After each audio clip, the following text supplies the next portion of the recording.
Pool pump not working? Let's get that thing running again without stressing over it. Okay, first off, you gotta check if the power supply is actually on. Like, sometimes the plug is loose or the outlet just isn't giving juice. Then, peek at your circuit breaker. If it tripped, just flip it back and see if that solves the problem. Next up, take a look at the pump motor itself.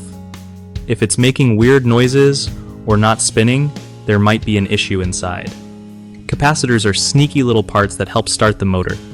If yours goes bad, the pump won't kick on right, so swapping that out might do the trick.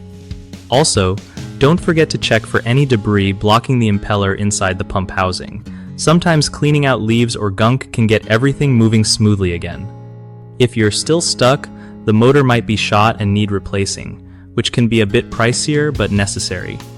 Remember to always turn off power before poking around your pump to keep things safe.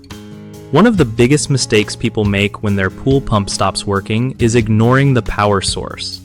They jump straight to expensive fixes without checking if the breaker just tripped or if there's a blown fuse. Fix: always start with your electrical panel and outlet. Another common issue is not resetting the pump properly after a power surge or shutdown, which can cause it to stay off. Fix that by resetting breakers and unplugging the pump for a minute. Lastly, folks often overlook worn-out capacitors, which are super important for starting the motor. Replacing a faulty capacitor usually costs less than a full motor replacement and can save you a ton of hassle.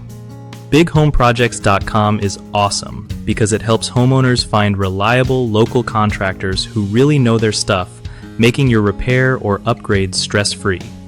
And if you're a contractor, it's a great way to connect with people looking for work, so everyone wins.